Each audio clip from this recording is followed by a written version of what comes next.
Welcome back, folks. We're here with Inside Media Baseball Talk. It's Davs here with my boy Hez. We're just going to go over that Fernando Tatis contract because, oh my God, unbelievable. Shit is crazy. Absolutely nuts. He has 14 years, 300 mil, 340 mil, and it was an extension. I mean, he had 3 more years of arbitration, I believe, correct? Yeah, but I believe he was signed to 1 year. Like he had already signed for this season, so that's locked in. But Okay. yeah, it'll come in after this season. So my initial thoughts of it was so it gets updated after this year. But that was had they not updated it, It's an extension on his 1 year or contract he had for this year. okay, because he didn't have anything after this year. I felt like he had a few No. more years left of arbitration, Yeah, but in arbitration, you usually go year by year. year by year, still, which is more or less yeah. So okay, you're right. You're right. He had one more. You're right. So like I personally thought that was a lot of risk for the Padres to pick up. I mean, don't get me wrong, he's been pretty solid, like very good. Don't get me wrong, one of the probably the best young player in the MLB Hmm. recently. But I mean, not to say we you see it, but for him to easily have a down year or two and that value for him drop substantially would I wouldn't say it would be that surprising personally. I mean, do you think the Padres got a deal? Well, I'd say it it's high risk, high reward. High risk in that Fernando Tatis is somebody who has under 600 career at bats. He's got 558 career at bats. I mean, in that time, he's got a 7.0 WAR, so that just shows what kind of a player he is. So that's where the risk is. However, this guy's got so much talent and still room to grow and get better, and he's still already an absolute stud. So, I believe they're getting him at about 25 million a year or so after Yeah, this. it'll be 24 for the next few, and then it'll jump up to about 26, 27. I think it averages out to like 25 or 26. But you're right. I mean, it's at a premium position too. He's playing shortstop, and I mean, Hmm. and to say I mean, to put it in perspective, he's playing next to Manny Machado, who just got a $300 million contract, and they actually almost put it shortstop. Like he could easily play shortstop, but this guy is so good that they gave him his own $340 million contract and put him at shortstop and just kept Manny at third. Yep. Which I mean, that says a great deal about him. But it just for me, it's like you said, it's like he's had under 600 career at bats. Don't get me wrong, that war is unbelievable already. But who knows what happens? I mean, guy, it's like that's almost less than like 2 full seasons. It's about 2 full seasons roughly worth of at bats. Yeah. And I mean, to put this contract into perspective, Giancarlo Stanton, when he was age 25, he signed a 13-year, $325 million deal with the Marlins. Okay? That's got an annual average value of 25 million. Tatis, his average annual value is 24.28. So just under that 25. But he got that extra year and he signed it at age 22. It's just unreal. yeah, it is. And then like I personally, I think I'm starting to think that the Padres kind of got themselves a little deal with that. Uh, I mean, Tatis, I think he's gonna be good, and I mean, in 8 years from now, he could be 15th on that list. He could be even lower. He definitely probably won't be in 10 years from now. He will not be top 10 in paid players. And it's not to say that he's not good enough. It's just to say that over 10 years, that's just how much, these contracts drop. I mean, if you go back to, I mean, I guess the last shortstop, I mean, he was a shortstop when he got this contract, but A-Rod with the Rangers, I mean, that was 10 years, 200 and I want to say around 250, 226, I think was the exact number. But I mean, either way, like that, what I'm trying to say is over a decade, those contracts tend to increase in value more or less. Hmm. So had they waited 4 years to get that contract, it might have been looking closer to like 360 million. And that's after already another 3 or 4 years of collecting 25 million a year. I mean, not to say that Tatis, I mean, again, this is risk from both sides. I mean, who knows? Tatis could pull a Carlo Pravano and he could play a total of like 200 games over the next 13 years. Who knows? I mean, Yeah. it is a lot of, I with contracts that big, it's tough. Yeah, definitely understand the risk, but now looking over at some of the rewards, potential rewards, he signed for 14 years. Now that sounds like a crazy number, and I mean guys like Bryce Harper, Stanton, they got 13 years. Trout, Betts, they got 12 years. The difference here is their signing age.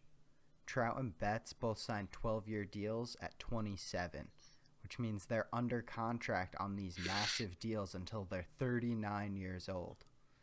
And Bryce Harper's in the same boat. He's under contract till he's 39. Now, with Tatis, he's going to be 36, all right? He'll still be in his 30 late, second So half of his this probably 30s. won't be his last contract, Well, potentially. there's a chance that he's still around a few years. Plus, he does play in the National League, but we're talking 14 years. There better be universal DH before this damn contract is up. And then you could Because spare him a little bit too. he's not playing shortstop that long.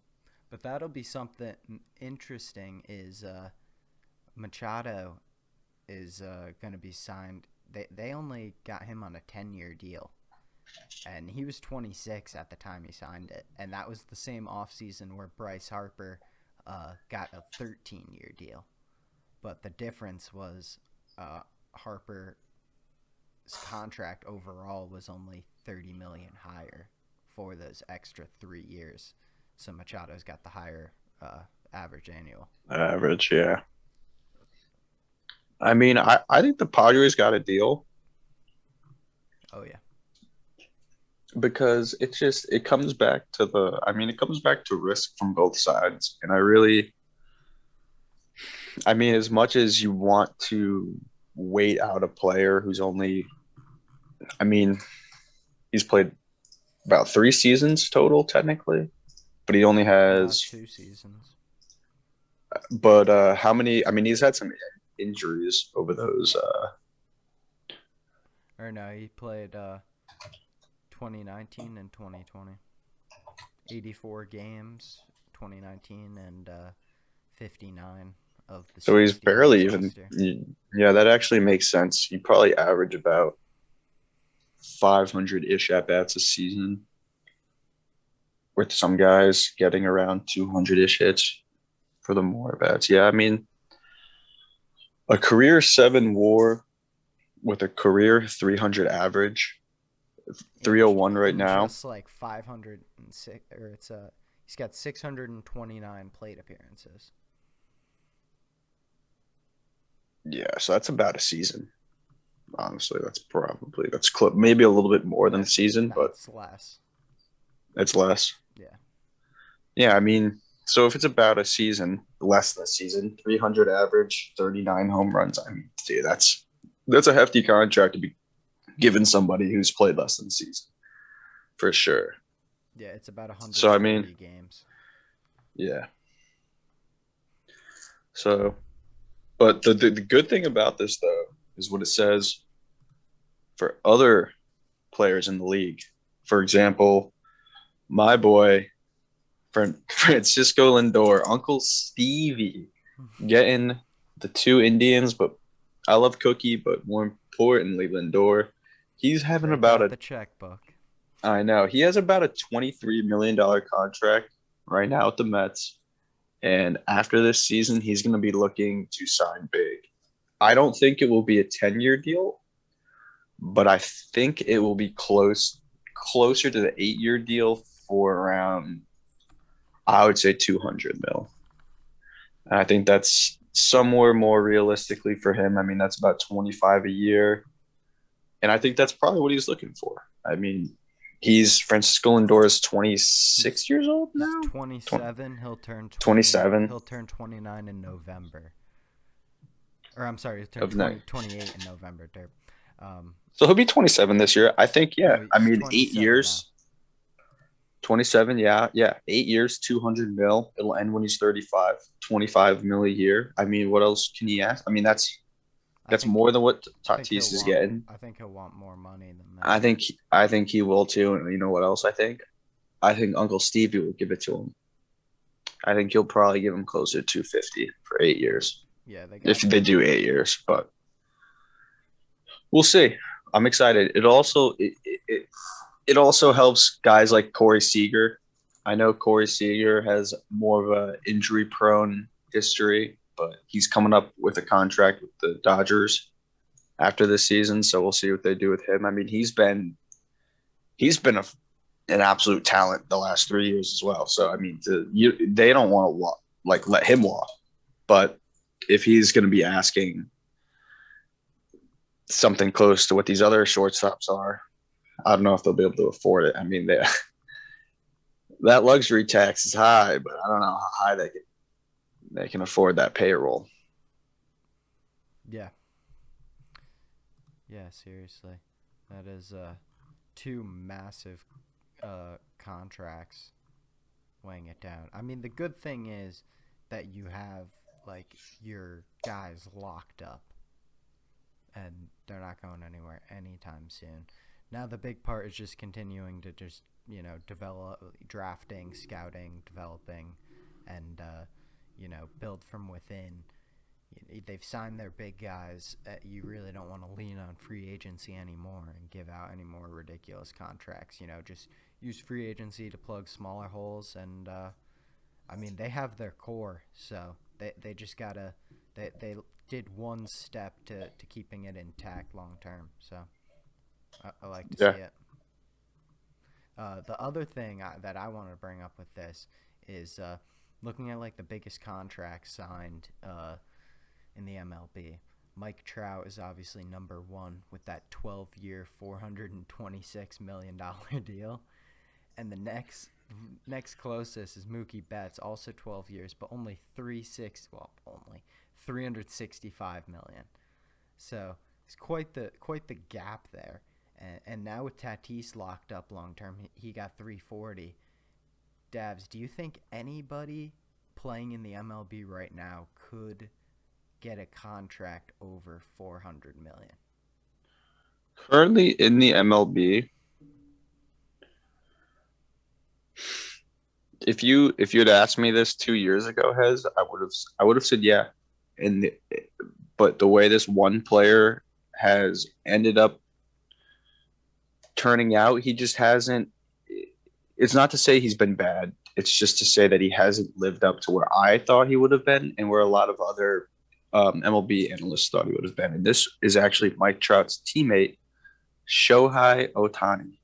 Mm. And I actually was a big fan of this guy back even when we were in college, and he was still in Japan, and he was playing Korea League basically. Yeah. Well, anyways, the other player I thought that could possibly break that $400 million contract was Shohei, and that was only because I mean he's literally hitting nukes out of the box and he's tossing 100 from the mound. So I personally thought this camera, but I personally thought Shohei could break that 400 million. But the way he's played these last few years, I don't think it's possible.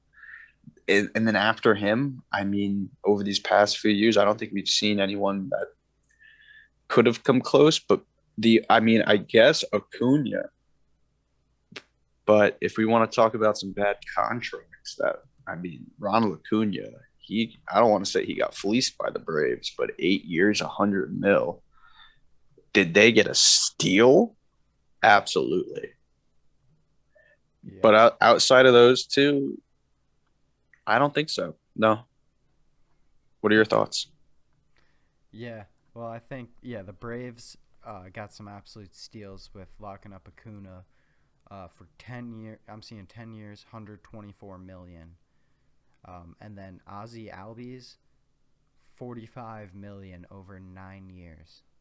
Ridiculous. Like that's crazy that they signed that. And honestly, I mean, even though this Tatis contract is massive, I honestly think that it's setting a bad precedent for the players, and it's another win for the owners in driving down players' value on the free agency market That's a great point. That's a great point. because they're getting him locked up this long at that 25. Like the 25 million, it's obviously decent, but if you sort all these contracts by average annual, that 25 million isn't anywhere close. I mean, No. it's really not. But it's the long term aspect that I think the players are looking for. Yeah, It's not, and I respect it from both of the point of views because both the players want to make sure that their end is secure. mm-hmm. Your future in the sport is never guaranteed. So I get their they want to protect their ends essentially. I get that, but at the same time, I think that's giving these owners just that little too much buying power to where they can set these contracts more. Not to say that they're underpaid, but undervalued more or less. Definitely. And if we are talking about how this contract looks to be a steal now, imagine what we're gonna think in 5 years, and then Mm-hmm. imagine what we're gonna think in 10 years, and then looking back on it, I think this is gonna end up being such a steal because a player like Fernando Tatis in 3 4 years, I think they're making way more than $25 million a year. I mean, Trevor Bauer just signed that massive contract. It's not as many years, but uh, I mean, his average annual is crazy. And I mean, I just I could really see teams trying to make moves like this and lock guys up long term. These young guys who come up, uh, and I think it could be tempting, but and the dice it rolls either way because Ian Desmond, when he was with the Nationals, they gave him like a massive, like, offered him like 7 years over $100 million extension, and then he turned it down. Didn't have that great of a season and couldn't get anything in free agency. Ended up signing like a 1 year deal. And Mm-hmm. I mean, if he signed that 7 year deal with the Nationals, he'd still be under contract, like making money. And where is he now? So I mean, Mm-hmm. huge mistake there, turning that one down. Um, but yeah, it kind of depends I on the mean, situation. exactly. I mean, it could very easily end up being a Chris Davis situation. You know, Yeah, man is making exactly. like was it 7 years, 162 mil. I mean, he's making about 25 million. I think it's like 23. And I mean, I'm not to say one doesn't deserve it. That's not me. But I mean, he obviously has not lived up to his expectations. And so I, that's where part of me is like, in 5 years, we could say that was a great deal for the Padres. But in 5 years, we could also say, wow, what happened to Fernando Tatis? So I mean, I get it. Players are covering both ends, and we haven't really seen before Chris Davis. Like I said, it was Paul Pavano, but I I think the Padres made the right move, and I think Fernando Tatis messed up by not betting on himself. He could have bet on himself like Ian Desmond did, but I think it would have ended up differently for him. Yeah. I think he's a different player than Ian Desmond. I think he's much better. Probably could have made out with a lot more money in 3 years, but But you know what? $340 million is $340 million, and he's on the cover of MLB The Show this year. yeah, I think with endorsements and stuff, and just overall, he'll be all right. So let us know what you think. Did the Padres come out with a great deal? Did Tatis get fleeced? Is he going to end up regretting this deal? Let us know in the comment section below. If you want to keep up with us, follow us on Twitter _Inside Media. I've been Liam Heslin for Mike Davlos. Thank you for joining us. We'll see you next time.